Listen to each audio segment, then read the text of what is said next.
welcome to today's segment of our Briefly Focused series, Managing Emails for Lawyers with ADHD and Other Attention Challenges. I'm Belinda McCauley, Executive Director of the Beverly Hills Bar Association. I'm very happy to be here today to introduce today's speaker, Sarah Tetlow, who is a popular return speaker here at BHBA.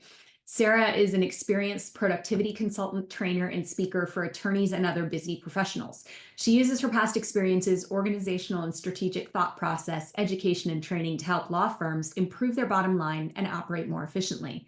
Through one-on-one consulting, strategic planning, workshops, and group trainings, Sarah works with attorneys, law firms, and busy professionals to find personalized ways in which to manage one's day with a proactive and focused approach. Sarah has particular expertise in email management and agreed to customize some of her tips and recommendations for lawyers with ADHD and other attention challenges. And we really appreciate her sharing that expertise with us today. So with that, Sarah, the floor is yours. Excellent. Thank you so much, Belinda. And hello, everybody. I'm thrilled to be here with you today. Happy Wednesday morning or afternoon, depending on where you're sitting right now. And for those that join the on-demand later, the recording later, I hope you're also having a productive and a great day. So I want to just start by setting the scene for you. And maybe this was what your day looked like today.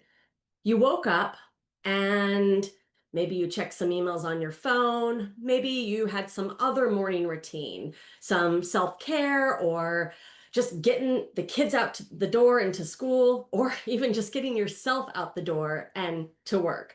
But whatever your morning routine looked like this morning, did you arrive to your desk, open up that computer or boot it up, and turn on your Outlook or Gmail if that's the software that you use?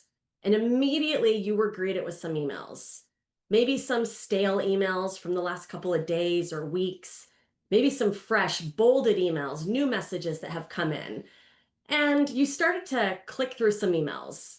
You responded to one or two, maybe you deleted a couple that you could delete.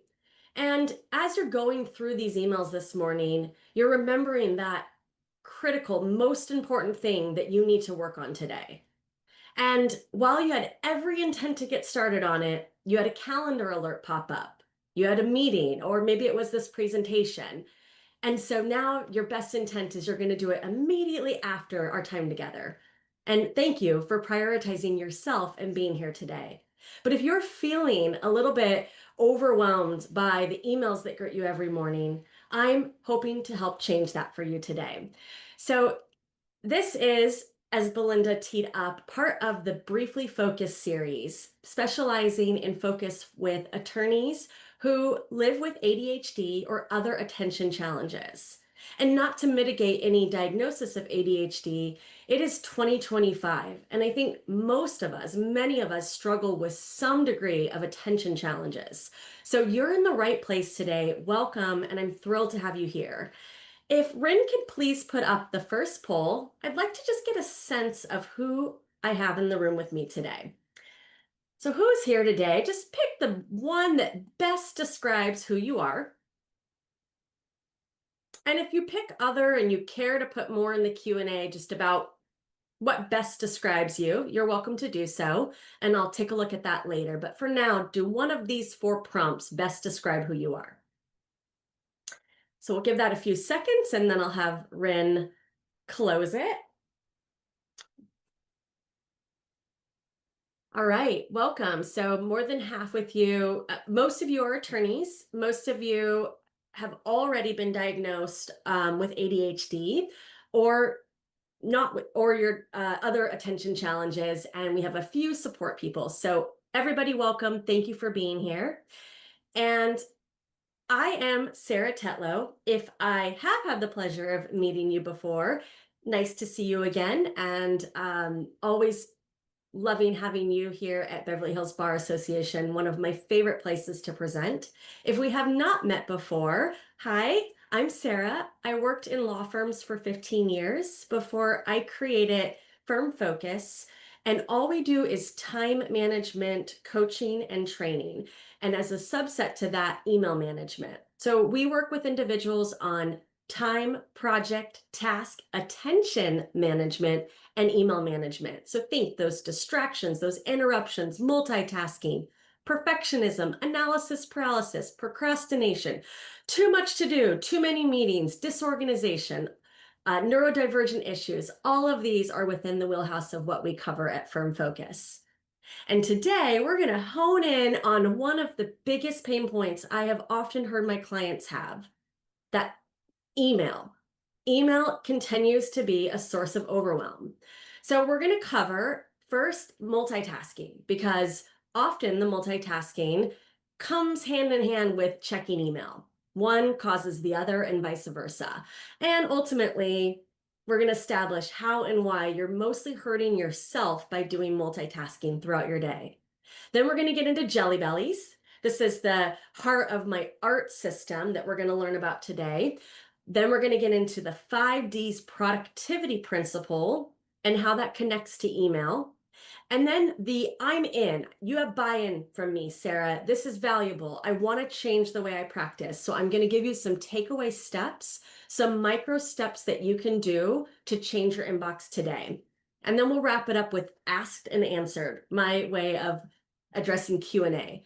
But I am going to pause between each of these segments to invite questions. And if you think, oh, I'll remember what I was going to ask, we don't remember because we've moved on from that slide. We're not thinking about that topic. And we go, I had a question and I can't remember what it was. So please go ahead and put your questions in the Q&A as you think of them. And when I pause and invite them, Rin will feed them to me. All right, let's get going. So this is a scientifically proven sentence. Multitasking makes you dumb. And yet we all do it. Don't worry, you're not alone. Everybody here multitasks. I usually ask the room when I'm in person, who's a multitasker? And maybe like 70% raise their hand. And I'm like, no, raise it loud and not proud, but raise it loud and high, because every one of us fall victim to multitasking. But I want to show you what multitasking is doing to your brain. And based on a study done by UC Irvine, they found that $650 billion is wasted because of professionals multitasking. And while my brain can't quite process that number, I'm like, that's a lot of numbers. I think that's quite big. But let's just break it down for a moment. What is your billable rate? Okay, if you can come up with that in your mind. Now, what I have found through working with my clients and presenting to organizations, it is not uncommon to sometimes leak an hour a day. So now an hour a day times that billable rate, and then let's just do basic math, multiply it by 10, and then multiply it again by 25. That's not basic math, but you can probably get to a number. Now, whatever that number is you got to, that's one individual in your firm. Now, the size of your firm, you can magnify it. And your firm is one firm in your city. And your city is one city in your state. And your state is one state in our nation. And so now we can start to see where that $650 billion of leaked time because of multitasking is likely very true. Not to mention that study was done in 2019. So I can't help but think that number has actually gone up significantly in the last 6 years. So let's show what multitasking does to your brain. We're going to do an exercise. Wherever you're sitting, you get to participate and just write down your answers. Here's what's going to happen. In just a moment, I am going to play a short video on the screen. It's about 15 seconds or so, and it has no sound. You're not going to get a break from my voice just yet, because I'm also going to read a segment from a book at the same time. And then we're going to have a quiz. So Ren will be putting up polling questions so you can answer the correct answer, or the answer that you think is correct, based on what you saw and what you heard. And then just keep a tally of how many you got correct. There's going to be 4 questions, and then the 5th one will be how many did you get correct? Okay, so hopefully that's clear. I'll just repeat very briefly. Video on the screen for 20 seconds. I'm going to be reading a segment from a book, and then we're going to have a quiz. So I'm assuming the thumbs up are going up on your screen. Let me just get my notes up for the sentence, and we'll begin. I stand on the sidewalk outside Grier School on the following Monday. I'm 10 minutes early as per Mrs. X's strict instructions, and so I flip through my Filofax and chart out my deadlines. Got it? You're going to ace this, right? All right. So, Ren, if you can please put up that first poll question. How early was the woman in the book? So go ahead and select the answer.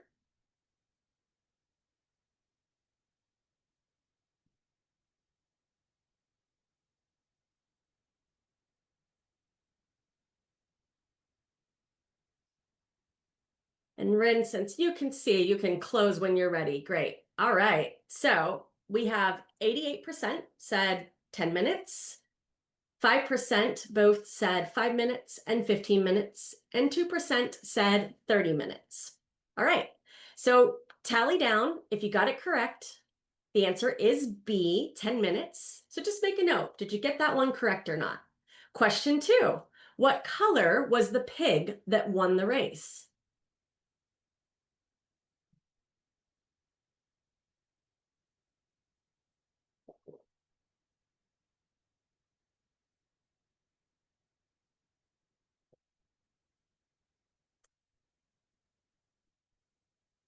All right, so let's see what the results are here.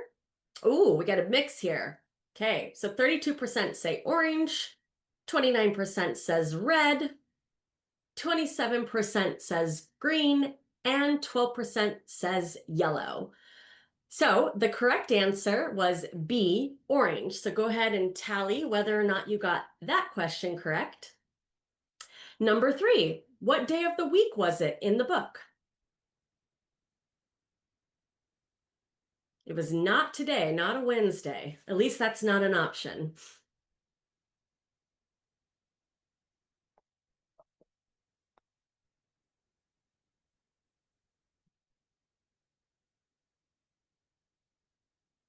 All right, let's close this poll. We've got almost half thought it was Monday. 19% say Tuesday.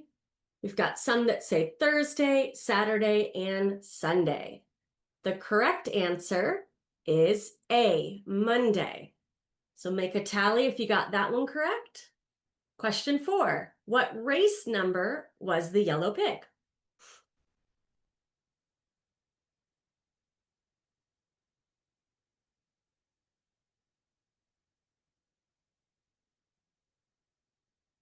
What race number was the yellow pig?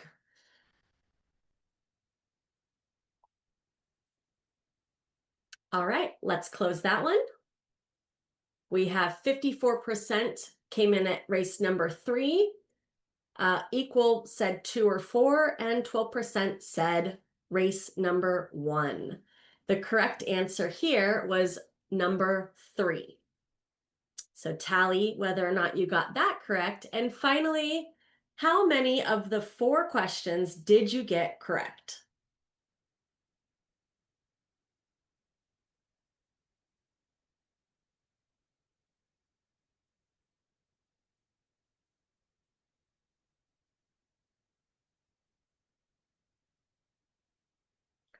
All right, let's close that.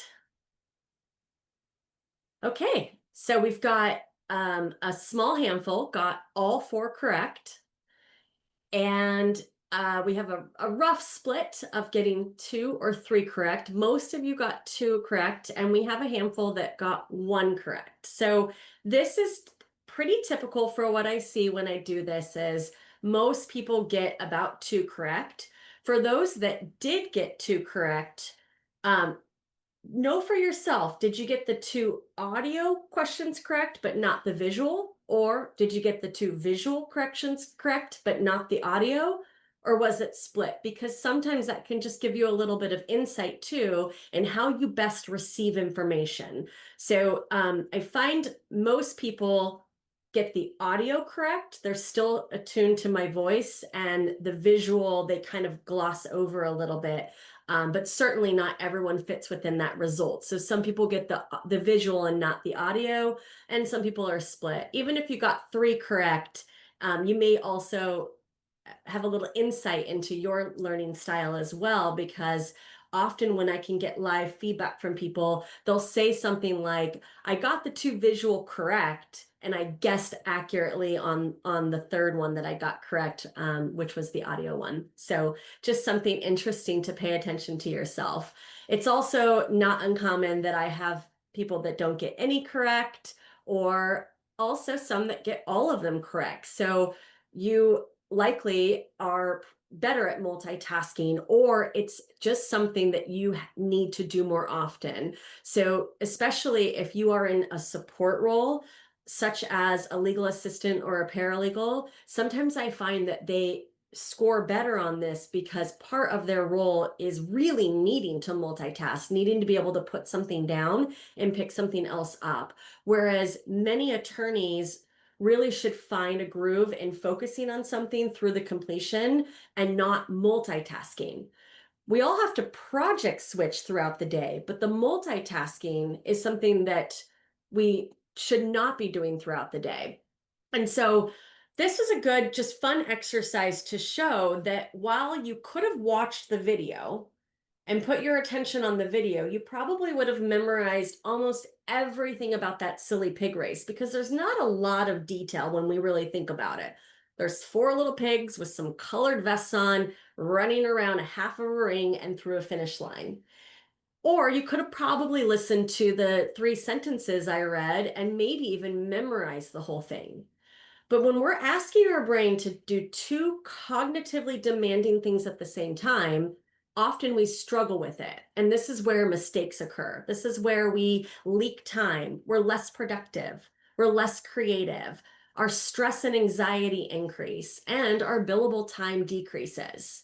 It's also where, if you've ever I know when I was practicing in law firms, sometimes you would be working on a memo and you would translate the wrong client name or the wrong number. And that's probably the result of multitasking. You just finished checking an email and then you went back to what you were doing, and you converted the numbers or the people from the email into the document that you were working on.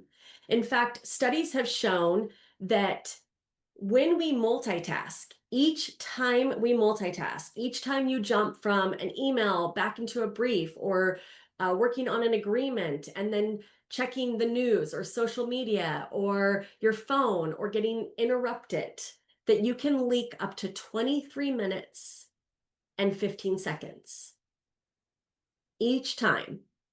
So that is how often throughout the day you can cumulatively leak an hour of time if you're multitasking chronically throughout the day. So if you've ever been on a diet, or you generally just watch what you eat, you probably would not. Donuts are my sweet craving. I love donuts. So if I am trying to watch what I eat, I would not go out and buy a tray full of donuts, set them on my desk, and say to myself, I have the willpower to not touch those donuts. That would be ridiculous. And I remember, again, when I worked in law firms, what you would do is you would buy a box of donuts because you wanted half of one, and then you would go put them in the kitchen. This is way back when everybody was in the office. And then every time you'd walk into the kitchen to, refill your water, someone would leave like a half a donut and a knife. And you're like, well, that's ludicrous. You can't leave that. So you would take the half a donut, or you would cut off a corner and take that corner until that box is gone, and probably consuming well over your serving of a donut that you should have. Okay, I've digressed on donut. Why am I talking about donuts? Because if you've ever been on a diet, or you generally watch what you eat overall, and you wouldn't put this stuff right in front of you because you don't have the willpower, and yet you think you have the willpower when it comes to distractions and interruptions in your life. So distractions and interruptions are the emails, the text messages, the social media, the news, all of these things that your willpower is just not strong enough to control or mitigate. And so I call these things donut holes. And we want to try to mitigate the number of donut holes that are in your digital environment. And I'm going to talk in a little bit about the number one gift I give you in terms of email and anyone with attention challenges or ADHD, the best gift that you can give yourself would be to mitigate and control the distractions in your environment. And I'm going to talk more about that in just a moment. So, turning off your notifications on email is critical. It is absolutely critical because your willpower alone is not enough. And so in Outlook, you can scan this QR code or just go to Firm Focus resource. I have a full handout on everything I'm going to talk about today in terms of the ART system, first steps, turning off notifications. And if you're in Gmail, it's in your settings. You're welcome to reach out to me and I can send you a little video on how to do it. But you have to turn off notifications because if you're sitting here now and you might be thinking to yourself, oh, the notifications don't actually bother me. I don't even pay attention to it. I promise you that you are wrong because it's two cognitively demanding things at the same time. And by the notifications, Outlook's default is a gray pop-up box pops up on the bottom right of your screen. Now, that's one of 4 types of notifications that Outlook offers. And by default, 3 of them are turned on. So the gray pop-up box is one, a chime, bing, bing, is a second one. And the third one is it displays an envelope on your toolbar. The fourth one is it moves your mouse or it opens up Outlook automatically. That one is typically turned off. I recommend you turn all of them off. But what if I forget to check email, Sarah? Now, who has ever forgotten to check email? I don't think anyone has ever forgotten to check email because it does release a dopamine hit. And so we are addicted to checking email. I am addicted to checking email. But the difference is you are in control of when you choose to go check email. Now, everyone who's here today is in a different position in terms of how frequently you need to check email. And one of the big questions I often get is, Sarah, do you recommend checking email at certain times of the day? Now, a lot of productivity experts would probably say, yes, you should only check email at certain times of the day. I've worked in law. I don't think that's a realistic strategy for most. I think it might last for a few weeks and then we go back to old habits. So instead, what I recommend is just check email intentionally based on what it is you need to get done. In other words, if you know you need to get some research done and you need to have it done in the next 2 hours, and roughly it's going to take you an hour to an hour and a half to do the research, then you can use what's called a Pomodoro method, which is focus on doing the research for 25 minutes uninterrupted. Do not check email. In fact, close your email while you focus for 25 minutes. You can also extend that to 50 minutes or an hour, whatever that definition is that you want to do to focus for that allotted amount of time. Then at the end of that focus time, you can project switch and go check email as long as you do so within some parameters. So you might say, I will go check email, but I'm only going to check it for 10 minutes before I go back to focusing on another project or back to the project I was focusing on. And what this does is it also helps you prioritize what emails to check versus just endless amount of time in email. Now, one last thing on this too, the 50 minutes in the example I'm giving, how do you know it's been 50 minutes, Sarah? Sometimes as when I have ADHD, I get hyper focused and I lose track of time. I look up and it's been 3 hours and I haven't even looked at email, which is why I recommend a tool. This is a great tool called a time timer. This tool, time timer, it's got a little brand name down there. You can get them on Amazon. You set this dial. I use this all day long. I set this dial. So if I'm going to focus on my research for 50 minutes, I set the dial, I focus uninterrupted. And when the timer goes off, that's when I gift myself the task switching. Okay, so I'm hearing some questions come through. I'm going to pause for a moment. Rin, would you mind letting me know if there's any questions to address right now? Yes, one of our attendees wants to know, can one set up notifications for an email from a particular individual? So I would assume turning off the notifications, but just keeping it on for one person. Absolutely. So I'm not going to dive deep into rules and quick steps today.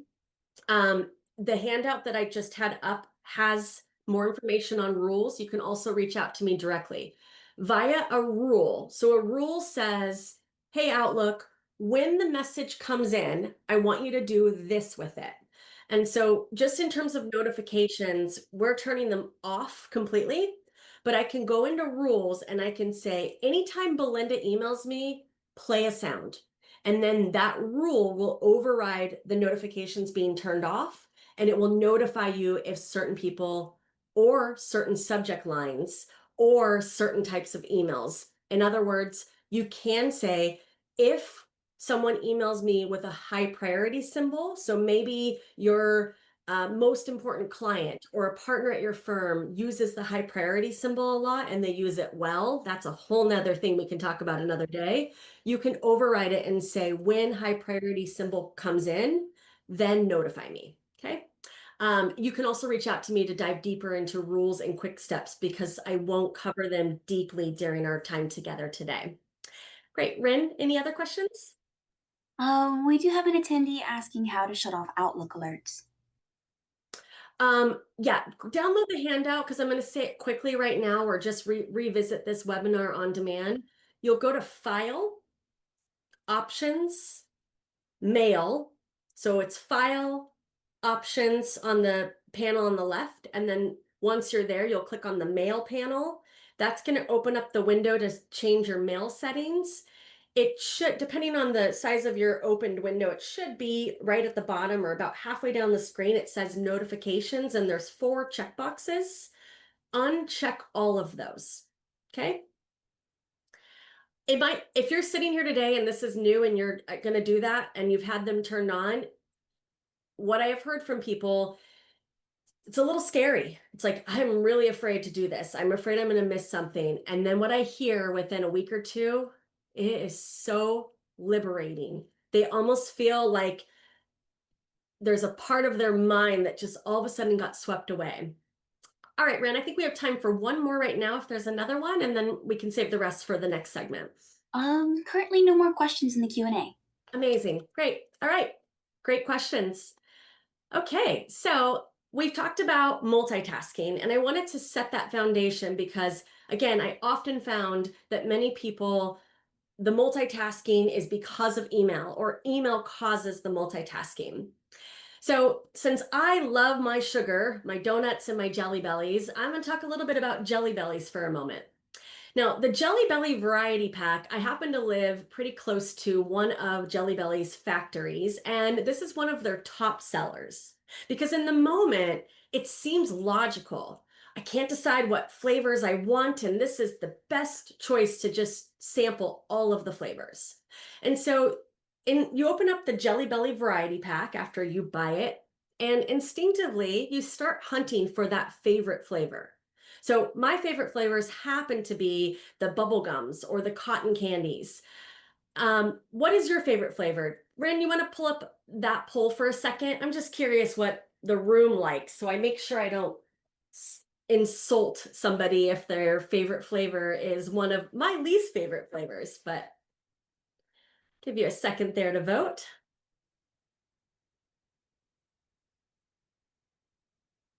All right, Ren, let's go ahead and close that.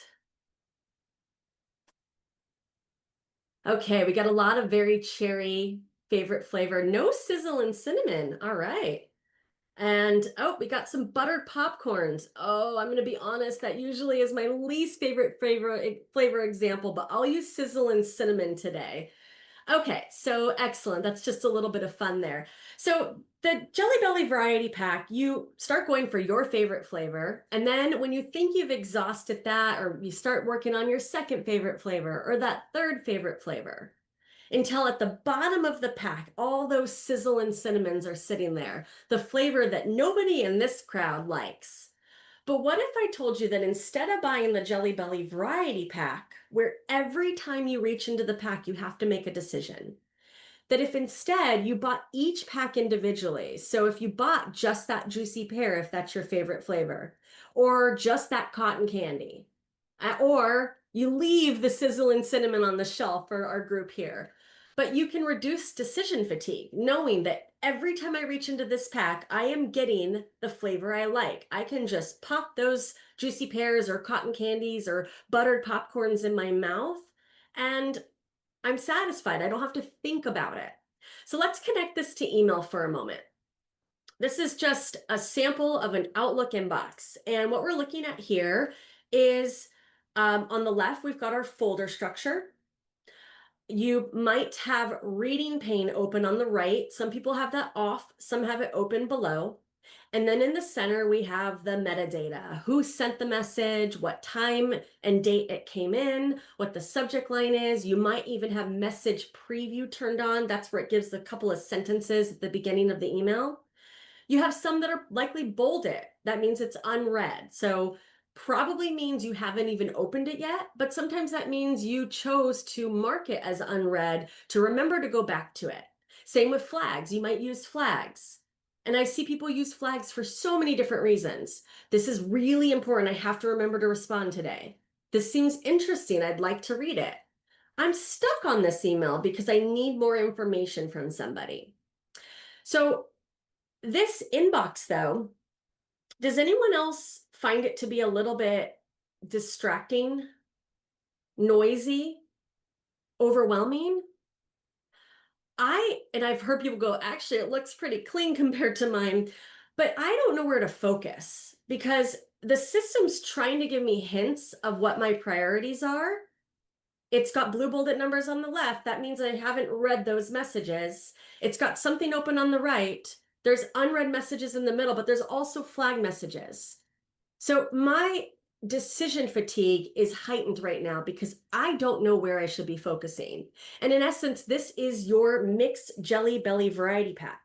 When emails come in, they're all coming in at different flavors. Your high priority buttered popcorn or sizzling or very cherry or cotton candy, to your low priority junk spammy emails, which are your sizzle and cinnamons. And yet they all come in and they all look the same until now. So what we're going to do is talk about how to change your inbox to be more intentional. To normally sizzle and cinnamon is a favorite, so I usually use that as an example as a flavor you want, but we're going to use that as an example as a flavor that you don't want. And we're going to do that through what I created called art. Now, I will pause. Ren, have any questions come in about Jelly Bellies? No questions about Jelly Bellies. However, one of our attendees did say that they're just flagging way too many emails. Great, yeah, flagging way too many emails. So what I find happen is we flag too many emails, and then it started off as a system, and then it just turns into chaos and overwhelm. So when we talk about the art system next, I actually recommend not using flags. You're like, wait, how do I get to that point? I know it's baby steps. So right now you're not going to get there at the end of this hour, but through the baby steps. But I recommend not using flags, or using flags, but having some meta decisions or internal rules around it, boundaries around it. What I mean by that is, let's just say, imagine for a second that you get all your flags cleared, okay? So you have no flags. What your meta decision or rule can be is that from that point forward, flags have to be cleared by the end of the day. So let's say you flag, throughout the day, you're really busy and you flag one email because you need to reply to it, one because it's interesting, and one more because you also need to reply to that email by the end of the day. At the end of the day, you have to clear all three. And what that might look like realistically is you reply to the two you have to reply to, and the one that was interesting, you just don't have time today to look at it, but you might have time tomorrow or in the future. And hopefully with what we're about to get into with the art system, I can offer advice on what to do with that email so you remember to read it later. All right, let's talk about the 5Ds principle in art. So again, we're going to lay some foundation here, and then I'm going to discuss and show what this means for setting up your inbox in a way that can make it less overwhelming. So the 5Ds, if you've been to one of my programs before, I often repeat the 5Ds because I think that this is really important to understand. as a human being, any behavior that you need to take, any action you need to take is taken by one of these 5 Ds. So with anything you need to do, you can do it now. If you get up and you brush your teeth, that's an example of an action you need to take, and you just take that action. Other choices are you can delay your action. You're going to do it at some point in the future. You might diminish the action, break it down over time or in segments. The best example of a diminish is laundry. Laundry is something that I need to do laundry, and you usually do it in sections over time. You might delegate the action. I need this to get done, but I'm going to delegate it to somebody else, or I'm going to delegate part of it to somebody else. And finally, you might actively decide to delete it. So maybe that example of that email that was interesting, maybe you realize, well, it's interesting. The reality is I just don't have time to read that. I'm going to go ahead and delete it. So do, delay, diminish, delegate, delete. Those are our choices of any action we take, from brushing our teeth to doing laundry to researching and writing a brief to appearing in court. All of these are do, delay, diminish, delegate, delete. Okay, so hopefully that's clear. Now I'm going to connect it to the ART system, because email, let's just step back for a second. What is email? Email is somebody communicating something to you because they want you to take an action. They are demanding your attention. They want you to do an assignment. They want you to pay a bill. They want you to watch a webinar. They want you to listen to their podcast. They want you to sign up for what they're offering. They want you to sign up for a future program. They want you to fly and attend somewhere. Every single email that lands in your inbox is somebody else demanding your attention. And so you really have to guard what is important to you. Who of these people, which of these jelly bellies deserve your attention? And then it's not just, I have an email and I need to do something with it. It is these choices.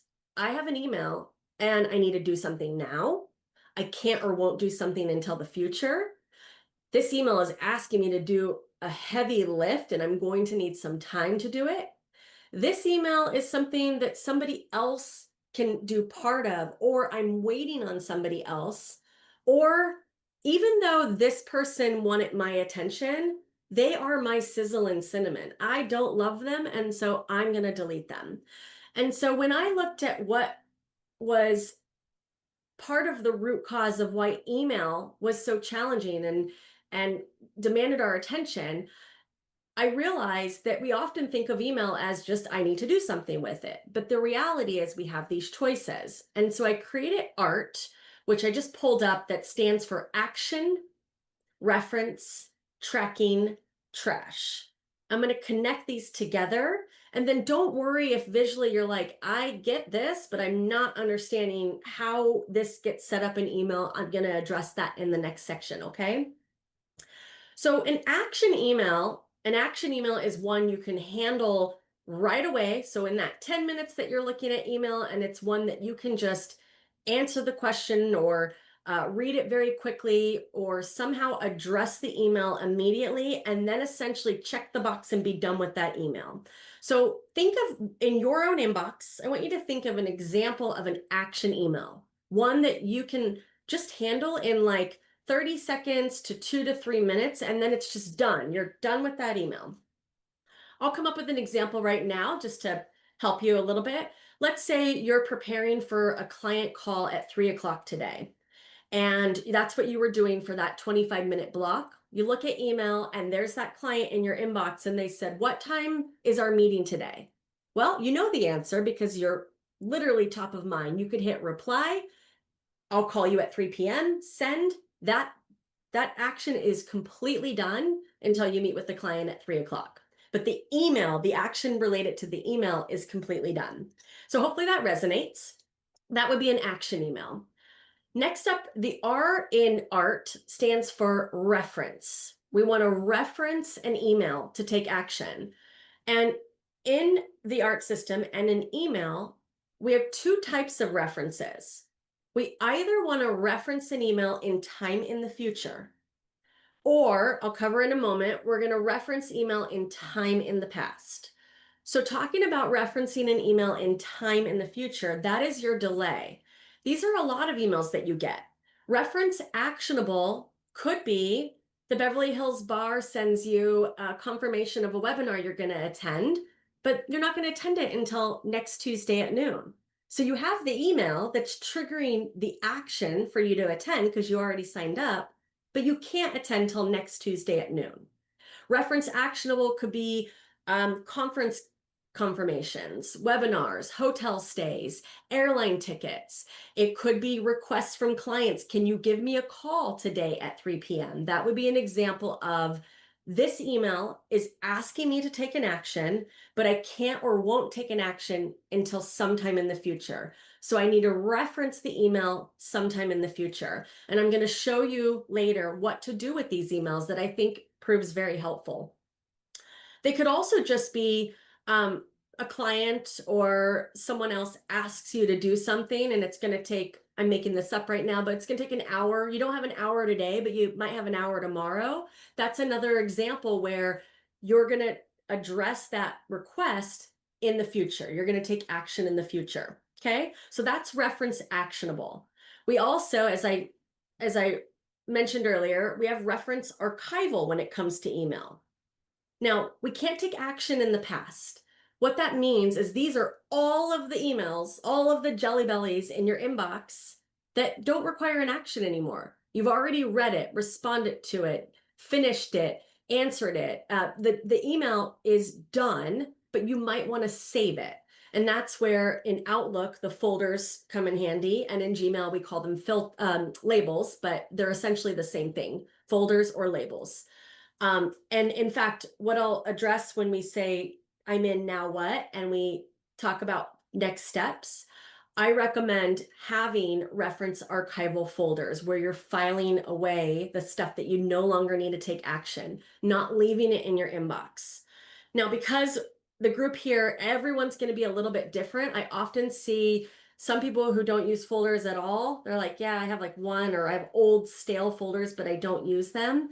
And then I have the other side that has lots of folders. So I'm not going to dive deep into how to build the folders, but if you're in the camp of I don't really use folders, even if you had one folder that you said is stuff I've already reviewed, or reference archival emails, or I had someone who says, can I call it junk I want to save? I'm like, absolutely, call it whatever you want. You just need somewhere to put the stuff that you're done with, but you want to save it, okay? And for those that have a lot of folders, I'll address in a little bit, maybe a change to make that helps organize them more effectively.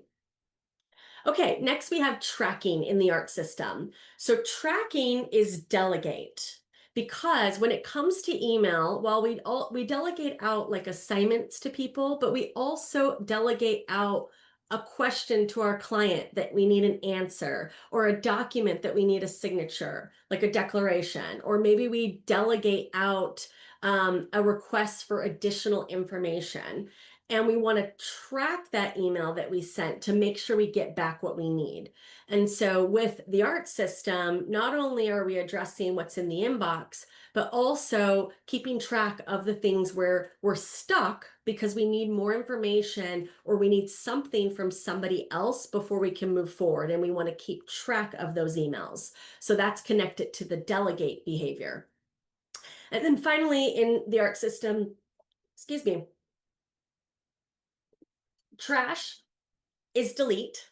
That's the easiest one for me to say, but sometimes when it comes to just feeling so overwhelmed in the inbox, what I find is we often don't just hit delete on things because we click out of it, or we're just so overwhelmed that we don't even want to make that decision of deleting it in the moment. But whenever you know that that is somebody who wants your attention, but they are just not a priority right now, whether it's spam or whether it's articles that you just don't have time to read, I want to give you the permission to throw more emails in the trash. Okay, so connecting that trash to that delete. And Outlook and Gmail, they put trash cans everywhere on your software. It is up in the ribbon. You can hit delete on your keyboard. If you hover over a message, that trash can shows up. So they're giving you a lot of options to hit delete. Now, if you notice, I skipped over diminish in my connecting. That's because diminish is to break down over time or in sections. That indicates it's a project, which of course we get projects emailed to us over or communicated to us over email. And that falls into where you would save it in your art system action folders, which will become more evident in just a moment, based on where it's at in the cycle. But even better, you really should have a trusted system, which is basically just a to-do list. So that's a lot of the things we work with our clients on, is establishing that trusted system. There's no one magic trusted system. It could be a notebook where you keep track of what you need to do. It could be a digitized system like Monday.com, Asana, Clio, Microsoft Planner, GQs, Wrike, Todoist. These are examples of trusted systems that can work effectively, where when the email is asking you to do the project, you get it into the trusted system and you work through the project from there and prioritize when you're going to work on it through your habits and behavior with your trusted system. So the email should not necessarily be the trigger to remind you to take action. But I often will still, if I have a project emailed to me, I will keep it in my art action folders until it's done, just for that checks and balances. But I'm really managing the project for my trusted system. Obviously, today I'm not covering trusted systems or to-do lists. Feel free to reach out to me if you want more information, or on the resource pages on Firm Focus website. There is also, it's called Pain in the App Productivity Chart, that has some of the ones I just talked about and just explains a little bit more about their usage, their costs, the functionality, etc. So you're welcome to download that free resource if you want to take a look at what trusted systems might be beneficial for you. And one more thought on that. A trusted system could be using Outlook tasks. It could be in Word. I work with anybody on matching them where they're at on how best to just track what it is they need to get done, but it is critical to do that. Okay, I want to give you, you have this handout. This is a visual that explains everything I just talked about, but I want to do it through a different angle for those that might learn better through a workflow. You get an email in your inbox, that's that blue box at the top, and you ask yourself, do I need to do anything with this email? Remember, they want your attention, but you get to decide, do I give this person or this subject line my attention? If the answer is no, then it's really as easy as, do I need to save it or not? And if the answer is yes, we want to get it into that reference archival. So that's our records department, our library. We can always check it back out later, but we don't need it sitting on our desk reminding us to take action. We also, so is it actionable? No. Do I want to save it? I don't need this. I'm never going to look at this again. Then we want to trash it. We want to immediately delete it the second you see it, so that we don't continue touching that email multiple times or leaving it in our inbox. So the big circle are the three that I call the easy buttons, and I'll talk about action on that workflow in a minute. These are what I call the easy buttons, meaning these types of emails, you really should only touch them one time. The minute you see an email that is trash, get it out of the way. The minute you decide, I don't need to do anything with this email, but I'm going to save it, let's get it into our reference archival. So the example I gave earlier, the client emails you and they said, what time are we meeting? That's an action email that you replied to. We're meeting at 3 p.m. Send. And they reply, thanks. There's nothing more for you to do. And so you could file that in reference archival, unless you say, I don't need to keep that, doesn't matter, I can delete it. If though, on that trail, on that workflow, if you are stuck on a decision, just default to saving it. That's what I do. I don't try to get hung up on those decisions. I just save it. And then if I don't need it later, fine, but it doesn't matter to save it. Okay, let's follow the trail to the right now. You get an email. Is it actionable? Yes. Can I do it right now? Yes. When possible, you want to try to address action emails right away. Those are the emails that are going to take you 30 seconds to 3 minutes to address. So when possible, handle that email right away and then just be done with it. However, sometimes action emails you can't do right now because you're about to jump on a meeting or you're just so focused on something else that you can't even think about what time you're meeting with the client. You're working on a completely different brief or research project. And in an hour, when you take your next Pomodoro break, then you can address that action email. So sometimes action emails end up becoming part of what I call my art system. That's really, you get an email. Can you do it now? Or is it actionable? I'm sorry. You get an email. Is it actionable? Yes. Can you complete it now? No. Well, why not? I'm stuck. I need more information from somebody. That's tracking. It's something I can't or won't do until the future. That's reference actionable. It's a big project. That's diminish, or it touches action, a little action now, some reference actionable in the future. You're going to get stuck on the project. It's going to go through the life cycle of a project. So next, I'm going to show you how this connects to the Outlook inbox, but I will pause again and invite Rin to let me know if there's any questions through that segment. I don't see any questions in the Q&A at this time. Okay, great. If you have any, please go ahead and put them in. Next, we're going to get into, okay, this is interesting. I understand the art concept, but now how do I apply that to the inbox? So first, starting with, remember the 3 easy buttons. So when possible, delete it right away, address it right away, file it right away. And I actually recommend the starting point today. First, start by building the library. In other words, first start by building your reference archival. So if you're in the camp of, I don't use folders at all of my emails are sitting in my inbox, right now, or as soon as we're done, create one folder and just call it reference archival or stuff I want to keep or whatever you want to call it. And if you're in the camp where you're like, I've been using folders for a long time, let me just show you a little change that you might want to consider making with your folders.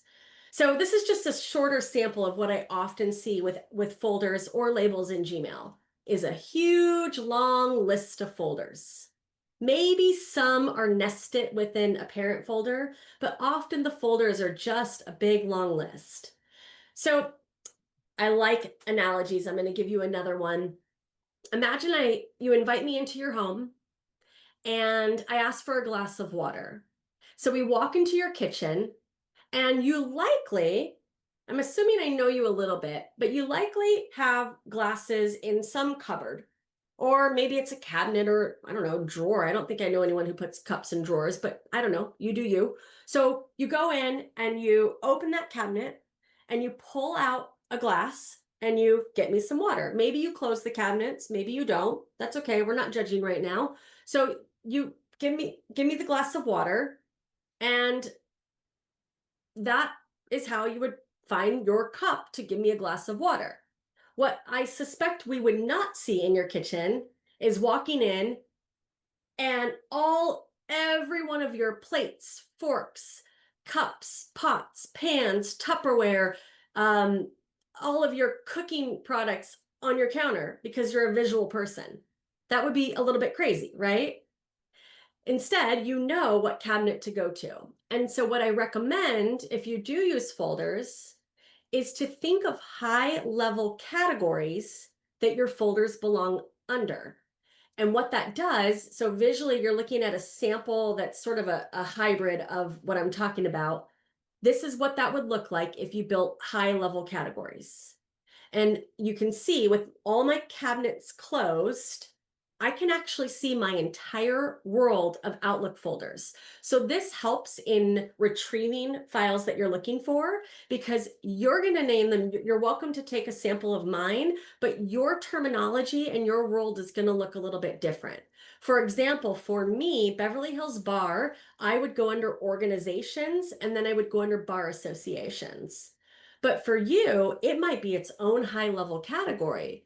Or maybe you go, I don't think of that as an organization. I think of that as professional development, or I think of that as CLE, or I think of that as association. So what's that word, and what other similar types of emails that you save would fall under that word? And it might evolve. You might start by calling it CLE, and then you realize that you're actually putting things in there that it's a little bit broader than that. So maybe you call it associations and CLE.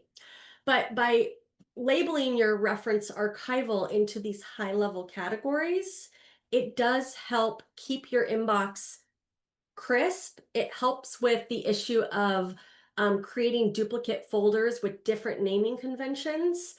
And it helps with filing things away and with retrieving things with our reference archival. Remember, that is, we don't need to take action, but we want to save it, because sometimes we need to go back and look at the history of emails to get some further information or to verify stuff. Okay. The actionable steps I'm going to give you will talk a little bit more about how to organize it in this way. Also, taking a step back for a moment, if you have hundreds, thousands, I've seen up to 1 million. I'm not kidding. I had one client who had 1 million emails in her inbox. If that is your starting point, I'm also going to address what to do with all those mixed jelly bellies. In short, right now, I do recommend that you declare email bankruptcy, which is basically just taking all of those stale old emails and moving them into a folder. I recommend calling it inbox prior to. I have that on this screen here in the middle. It's a little outdated at this point, but right now, being April 30th is when we're doing this live. I would recommend calling it inbox prior to March 31st of 2025. Because at this point, if it's over a month old, it's stale. That person will reach back out to you if they need your attention, and you're going to shift them into that folder. This helps knowing that you have only the current emails to process in your inbox, the current people that need or want your attention, which helps with the motivation of the ART system. Okay, let me just briefly recap before I get into the ART section of emails and setting it up.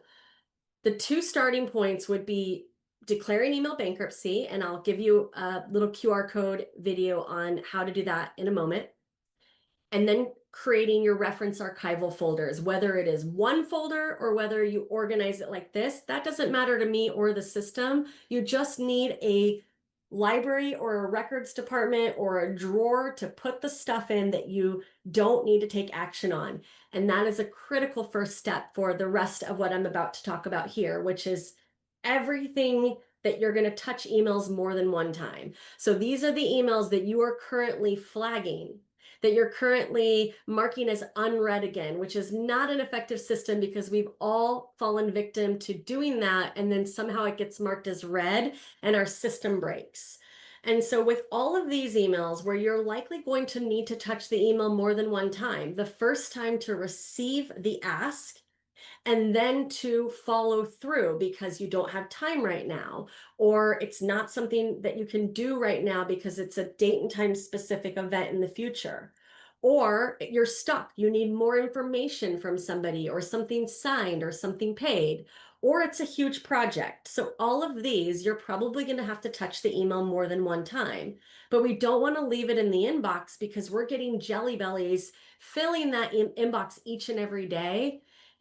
And it's exhausting. So instead, when we touch it the first time, we want to organize it a little bit more effectively.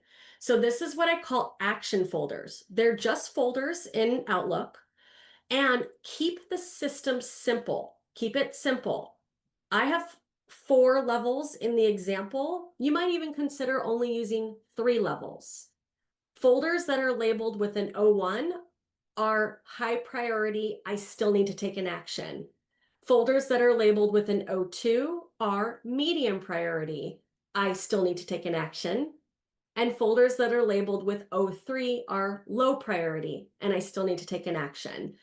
And you can have multiple O1s, O2s, O3s, but the idea is only to have about a dozen of these, okay? So you have to think about how you would organize it. As an example, trust and estates attorneys who have a lot of clients, they wouldn't create an action folder for every single client. That would end up just being a long list of numbered emails.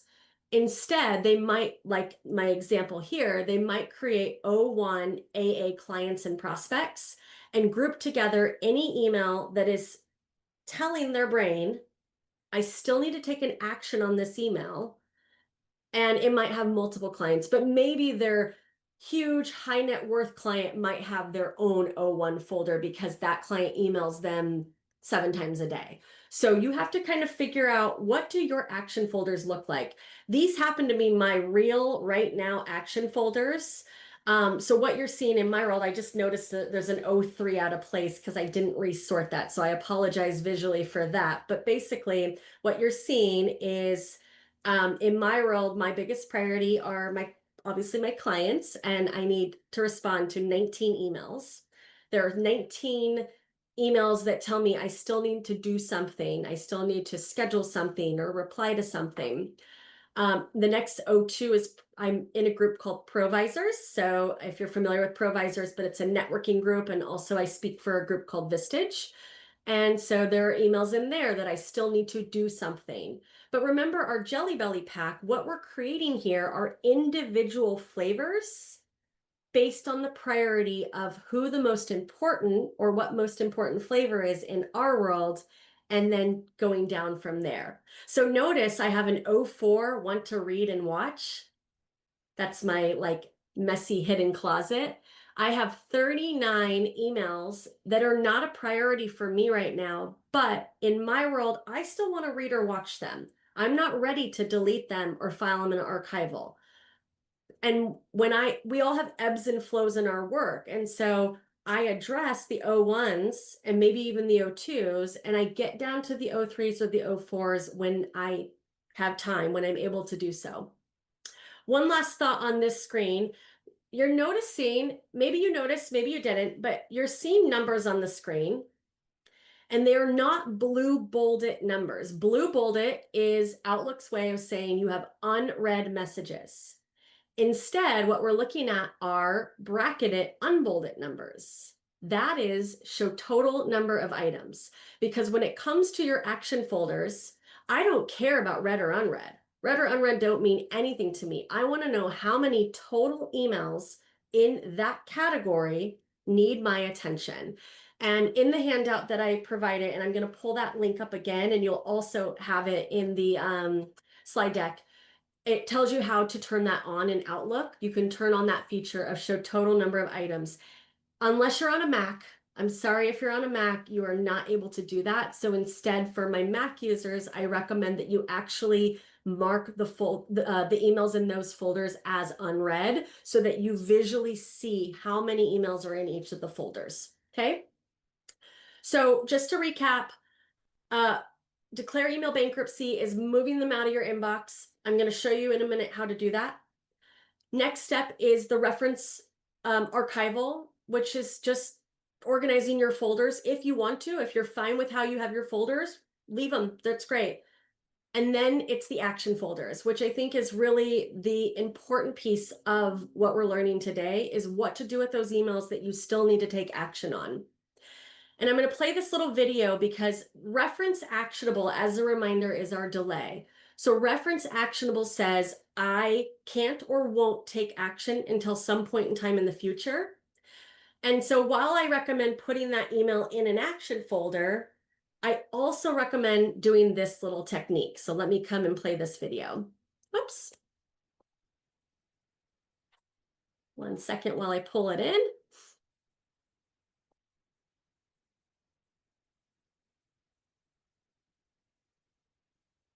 And it brings her back into this calendar entry.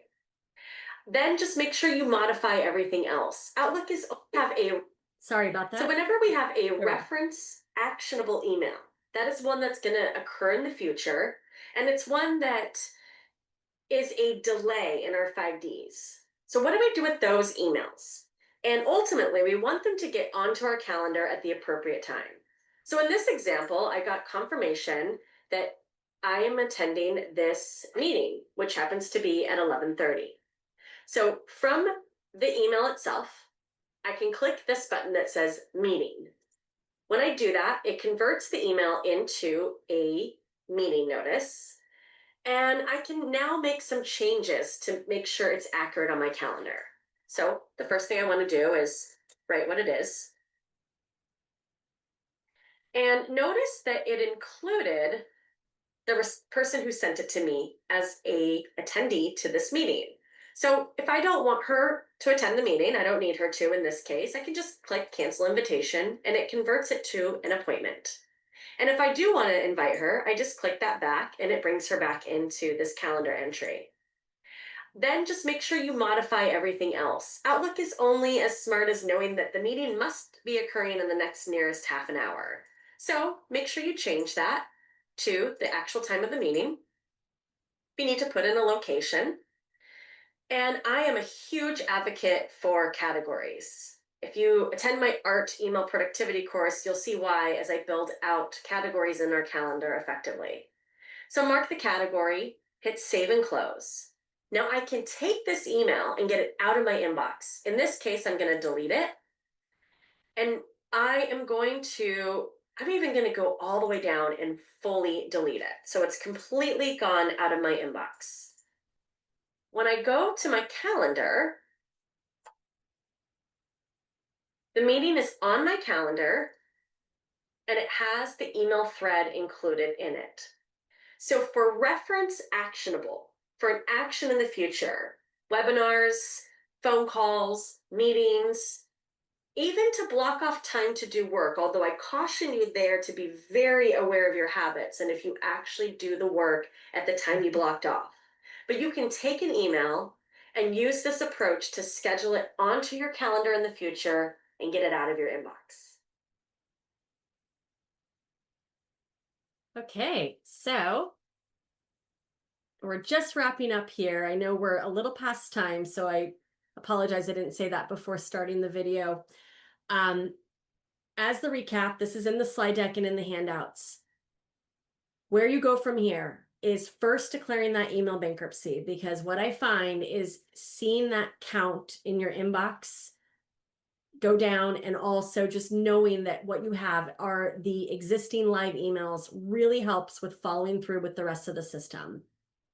The next action you should take is just start thinking about what emails follow that thread to the left, the easy buttons. So in that case, don't just click by them, actually get them filed or delete them. Or in the case of action emails, when possible, take the action right now.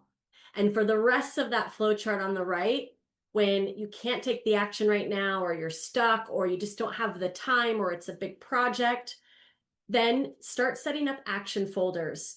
And just start with the first email that you're seeing. You don't have to set them all up now. Just be like, I have an email and it's from a client and I can't do it until tomorrow.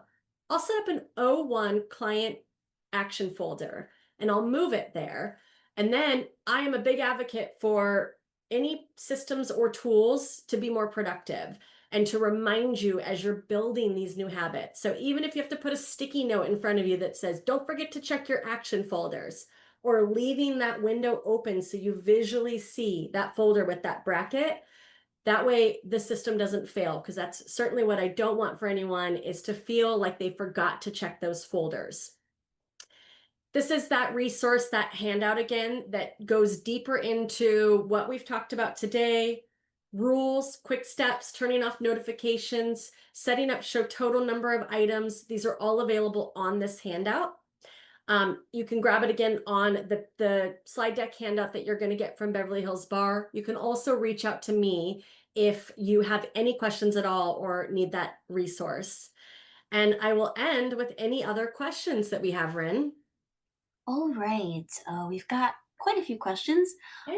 One of our attendees said, I get 100 plus emails a day. Every time I go there, there might be 50 emails and I can't go through all of them at the time.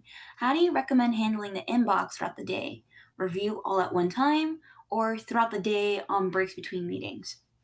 Yeah, great question. So as you set up Art System, some of those 50 batches, 100 batches will will get organized through the rules that you set up. So in other words, I showed O2 provisors. I have rules set up that anytime provisors is the sender or in the subject line, it comes into that action folder. So it doesn't even come into my inbox, which helps with this overwhelmed feeling of I have 50 emails. So I get 50 emails, but they're getting filed, they're being delivered in the right folders. So it'll take some time and some habits to say, oh, I always get these emails from this person or this collaborator with these subject lines. I'm going to have it delivered into this folder. Beverly Hills Bar is an example where I have O3 organizations. Every Beverly Hills Bar email gets delivered into that folder so that when I have a slower hour, I can go through them in batches. And it actually helps with the ADHD brain because instead of it being like, I have an email from my most important client. I have an email from Beverly Hills Bar. I have an email from Law 360. I have an email from my other client. That toggling of your brain is very difficult and it's cognitively demanding. So instead, by setting up the action folders and setting up some rules so they get delivered into the right action folder, it's less bouncing around, and then that feeling of overwhelm does get mitigated. And then to answer the last part of that question, what that also translates to is in my example of you're working for 50 minutes and then you go check email for 10 minutes, you might find you still have 7 emails in your inbox. And so what I often do is the first thing I do is I triage them because not everything you're going to set up a rule for, because maybe I don't get an email that often from Vistage. So I might drag it to the Vistage folder. And then once I've done that, I still have 8 minutes to then work on my O1 client emails. So that's a way where you really can, through the system, you can prioritize what emails you are focusing on based on the time you have available during that allotted time. I'm sorry, I'm a little long-winded on this question. The last piece about it is, again, it kind of ebbs and flows. So I often in the morning, I usually try to block about 30 minutes to deal with emails. That just helps me triage what came in and then start to go through them. And then throughout the day, I might have 10-minute blocks throughout the day. And by the end of the day, I'm not at inbox zero, but what I am at is stuff is filed away in my action folders. And I know that I'm comfortable that I didn't get to the O3 organizations today, or I didn't get to the O4 want to read. I hope that's helpful. Please feel free to reach out to me if you need further elaboration. And if you're not sure how to set up rules, it is in that handout, or again, you can reach out to me. All right, Rin.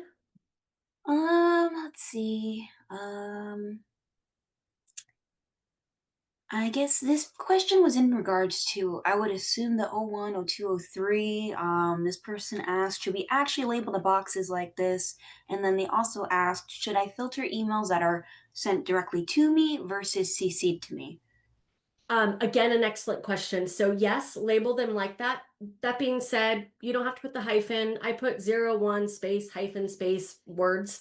You can do it however you want, but I do recommend the numbers because it helps visually with the priority, as well as if you right click on your inbox, you have an option sort folders A to Z. And sometimes Outlook, everyone's Outlook sometimes is different, where when you add a folder, it brings it to the top.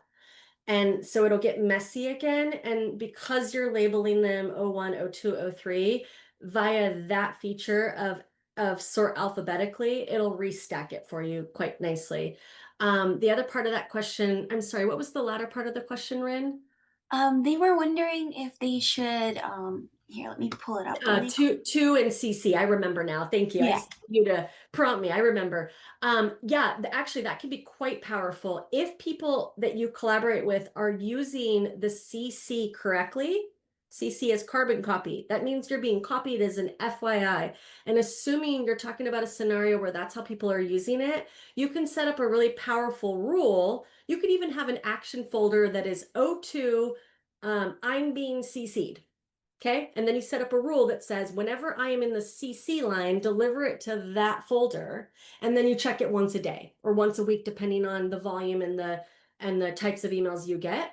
Because again, now you can say, here is a group of Jelly Belly flavors. Here are a group of emails where I am being CC'd. And so based on who I know my collaborators are and how they use that functionality, I don't need that to interrupt me. I can look at that at the end of the day and just browse through them and say, okay, good. Yep. The associate sent those emails out. The assistant sent them out. This looks good. I can file them away in archive now. All right. And then the last two questions were dealing with those calendar entries you were doing. One wanted to know if you knew how to set up a calendar event with Gmail instead of Outlook. And then Mhm. someone else was asking how it got from email to calendar entry. Well, what was the latter one? How it got How I got from the email to calendar entry. Great. So for the Gmail crowd, yes, you can do it. And I apologize, it's not fresh in my mind right now. You can reach out to me if I'm saying it wrong and you're not able to get there. But basically, when you're in an email and you can go to the ellipses, the three dots, and there is an option there that says create event. The only main difference is it will pull in the email, but it loses the rich format or the HTML format, but the text is still there, which can be helpful. So that is how you do it in Gmail. And then it's the same, everything else is the same. You may have to change the subject line, the date, the time, and then put a category or a label on it, the color on it. But that functionality is exactly the same. The person who asked how to do it, so there's actually a lot of ways to do it, but the one I showed in the video, when you have the email open, you should have this little button. It's like a little calendar box with an arrow. That is that converts it to a meeting. And then just remember to cancel the invitation if you don't want to actually invite everybody who's on the email. I use this to invite everybody on the email. So if I'm emailing back and forth with a prospect or a client or a power partner, and then we say, great, let's meet tomorrow at noon. I just hit reply with meeting.